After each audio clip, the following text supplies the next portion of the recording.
नमस्कार। द देसी अड्डा पर आपका स्वागत है। मैं हूं राकेश तिवारी। देखिए, राजद के दो बड़े नेता इस बार फंस गए। इन दोनों नेताओं की राजद में इतनी चलती है कि लालू प्रसाद यादव को छोड़कर कोई अन्य नेता इन दोनों नेताओं से कोई सवाल भी नहीं पूछ पाता। यहां तक कि तेजस्वी यादव को भी जब इन दोनों नेताओं के बारे में कोई फैसला करना होता है, कोई बातें करनी होती है, तो उसमें पिता की अनुमति लेना आवश्यक होता है। बगैर लालू यादव के सहमति के डायरेक्ट तेजस्वी यादव भी इन दोनों नेताओं पर कुछ नहीं कर पाते। इतनी हैसियत है इन दोनों नेताओं की कि सीधे सीधे तेजस्वी यादव इन पर कोई एक्शन भी नहीं ले पाते।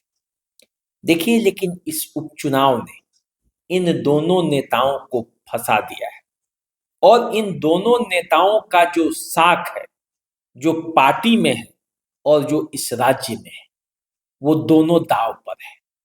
दांव पर जब साख लगा है तो नेताओं की बेचैनी जो है आप देख सकते हैं। देखिए, इन दोनों नेताओं में से एक नेता राजद के प्रदेश अध्यक्ष जगदानंद सिंह है। जगदानंद सिंह जो इस बार अपने छोटे बेटे अजीत सिंह को रामगढ़ से चुनावी मैदान में उतार दिया। रामगढ़ से अजीत सिंह को चुनावी मैदान में उतारना जगदानंद सिंह की बड़ी भूल है या नहीं, ये तो चुनाव परिणाम बताएंगे। लेकिन एक बात तो तय है कि अजीत सिंह को चुनावी मैदान में उतारकर जगदानंद सिंह ने अपनी साख को दांव पर लगा दिया है। इतने वर्षों का साख आरजेडी में जो प्रभाव है और क्षेत्र में जो प्रभाव है, वो सब इस बार दांव पर लगा है। क्षेत्र में जिस तरह से उनके खिलाफ इस बार लहर थी, उसको देखकर ऐसा लगा कि ये फैसला कहीं जगदानंद सिंह के लिए उल्टा न पड़ जाए। देखिए, रामगढ़ विधानसभा क्षेत्र में उपचुनाव था। रामगढ़ को आप जानते हैं, ये जो जगह है वो जगदानंद सिंह का किला है। इस जगह से जगदानंद सिंह कभी जीतते रहे हैं। जगदानंद सिंह जब बक्सर के सांसद बन गए, 2010 का जब चुनाव आया तो 2010 में उन्होंने अपने ही एक कार्यकर्ता को आरजेडी से टिकट दिलाई। हालांकि सुधाकर सिंह चाहते थे कि टिकट उन्हें मिले। जब उन्हें टिकट नहीं मिला तो वे बगावत कर बीजेपी से चुनावी मैदान में उतर गए। लेकिन जगदानंद सिंह अपने बेटे के खिलाफ जाकर 10 में अंबिका सिंह यादव को वहां आरजेडी से चुनाव जितवा दिया। ये प्रभाव था जगदानंद सिंह का। सुधाकर सिंह कहते रह गए कि पापा की मर्जी के से ही वो चुनाव लड़ रहे हैं और वो चाहते हैं कि वो जीत जाएं। लेकिन जगदानंद सिंह ने अपना प्रभाव ऐसा दिखाया कि अपने ही कार्यकर्ता को वहां से चुनाव जिता दिया। लेकिन 15 का जब चुनाव आया तो 15 में अंबिका सिंह यादव चुनाव हार गए। अशोक सिंह बीजेपी के टिकट पर यहां से चुनाव जीत गए। 20 का चुनाव आते आते जगदानंद सिंह का मन बदल गया और वे अपने बेटे सुधाकर सिंह को आरजेडी के टिकट पर चुनाव लड़वा दिया। अंबिका सिंह यादव बीएसपी के टिकट पर चुनावी मैदान में उतर गए। बीजेपी से अशोक सिंह चुनावी मैदान में थे, लेकिन सुधाकर सिंह यहां से जीत गए। 189 मतों से ही जीते। लेकिन बीएसपी के जो उम्मीदवार हैं, अंबिका सिंह यादव बीएसपी के टिकट पर वो चुनाव लड़े थे, उन्हें हरा दिया। अशोक सिंह तीसरे नंबर पर चले गए। अब जब सुधाकर सिंह बक्सर के सांसद बन गए तो इस सीट पर जब टिकट देने की बारी आई तो इस सीट पर कई दावेदार थे। दावेदार पार्टी के अंदर से भी थे, दावेदार पार्टी के बाहर से भी थे। कई दावेदारों के बीच जगदानंद सिंह ने अपने छोटे बेटे को यहां से टिकट दे दिया, जो कि पहले जनता दल यूनाइटेड में थे जनता दल यूनाइटेड छोड़कर वे आए। तो ऐसी स्थिति में जो आरजेडी के कार्यकर्ता है वो भी नाराज हो, और रामगढ़ से जो अंबिका सिंह यादव हैं उनके भतीजे सतीश यादव उर्फ पिंटू यादव चुनावी मैदान में उतर गए। जब वे चुनावी मैदान में उतर गए तो परिस्थितियां अलग हो गई, और आरजेडी का कैडर वोट कहिए तो टूट कर वो सतीश यादव के साथ चला गया। यादव मतों की गोलबंदी सतीश यादव के पक्ष में वहां दिखी। उनके साथ साथ मुस्लिम मतों का भी एक बड़ा वर्ग सतीश यादव के साथ हो गया। माई कॉम्बिनेशन आरजेडी के साथ न होकर बीएसपी के साथ वहां दिखता है। अभी चुनाव परिणाम क्या होगा वो अलग बात है, लेकिन दिखता है जो माहौल था वो यही कहता है।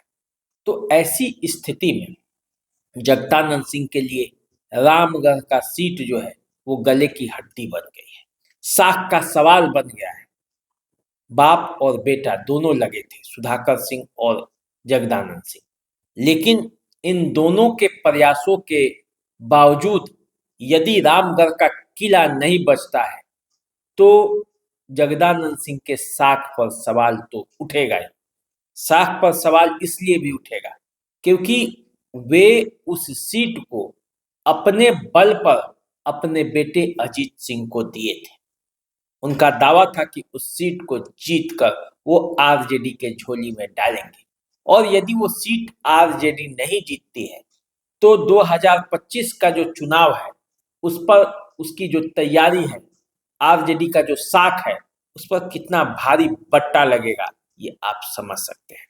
तो इस तरह से देखा जाए तो रामगढ़ में जगदानंद सिंह फंस गए।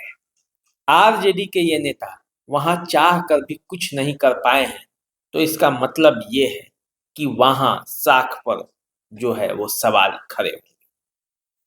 आरजेडी के जो दूसरे नेता हैं जिनके बारे में मैंने आपको बताया कि सीधे सीधे तेजस्वी यादव भी उनसे सवाल नहीं करते, उनका नाम है सुरेंद्र यादव, जो जहानाबाद के सांसद हैं, बेलागंज से 7 बार के विधायक, केंद्र में भी मंत्री और राज्य में भी मंत्री रहे।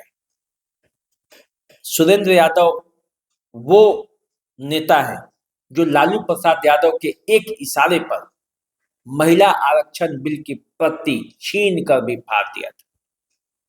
लालू के एक इशारे पर सुरेंद्र यादव एक जमाने में कुछ भी कर गुजरते थे। गया के इलाके में उनका दबदबा, जहानाबाद के इलाके में उनका दबदबा आज भी लोगों के बीच में, पहले भी था। मगध के अपने आप को सम्राट कहते हैं और कहते हैं कि मगध के इलाके में यदि किसी की चलेगी तो सुरेंद्र यादव की। लेकिन इस बार सुरेंद्र यादव भी बेलागंज में फंस गए। बेटे ने फंसा दिया, क्योंकि जब वे सांसद बन गए जहानाबाद के तो जो बेलागंज की सीट खाली हुई, उस खाली सीट पर उन्होंने अपने पुत्र को चुनावी मैदान में उतार दिया। हालांकि वहां से कई और आरजेडी के लोग टिकट के लिए दावेदारी कर रहे थे, सबके दावेदारी को नजरअंदाज कर वहां से विश्वनाथ यादव को इसलिए टिकट दिया गया क्योंकि आरजेडी को ये पता था कि बेलागंज में सुरेंद्र यादव जो चाहते हैं वही होता है। लेकिन इस बार ऐसा होता हुआ नहीं दिखा, क्योंकि जो माई समीकरण है बेलागंज में दरकती हुई दिखाई दे रही है। और यदि वास्तव में माई समीकरण बेलागंज में दरक गया है तो समझिए कि सुरेंद्र यादव का जो साख है वो बेलागंज में दांव पर लगा है।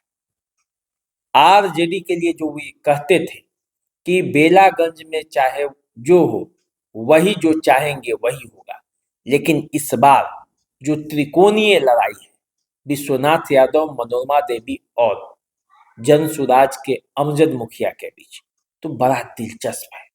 कुछ समझ में नहीं आ रहा वहां से कौन जीतेगा, क्योंकि समीकरणों का जो खेला है और जो झमेला वहां हो रहा है उसको देखते हुए अभी तक कोई पार्टी इस निष्कर्ष पर नहीं पहुंची है कि आखिर जीतेगा तो कौन। हालांकि दावा सब कर रहे हैं, हम जीत रहे हैं, हम जीत रहे हैं, लेकिन जब जनता से बात होती है तो बात वहीं पे आके फंस जाती है। तो जहानाबाद में सुरेंद्र यादव फंस गए। राजद के ये दो नेता, एक तो जगदानंद सिंह और दूसरे सुरेंद्र यादव, ये दोनों इस उपचुनाव में अपने बेटे को टिकट दिलाकर फंस गए। फंस गए इसलिए मैं कहता हूं क्योंकि इन दोनों का ही साख दांव पर है। और अगर इस चुनाव में ये दोनों में से कोई जीतता है या नहीं जीतता है, जीतेगा तो ठीक है, नहीं जीतेगा तो जो नहीं जीतेगा उसका साख जो है वो कम होगा, पार्टी के अंदर भी और क्षेत्र में भी। तो चलिए 23 नवंबर का इंतजार करते हैं कि आखिर 23 नवंबर तक होता क्या है।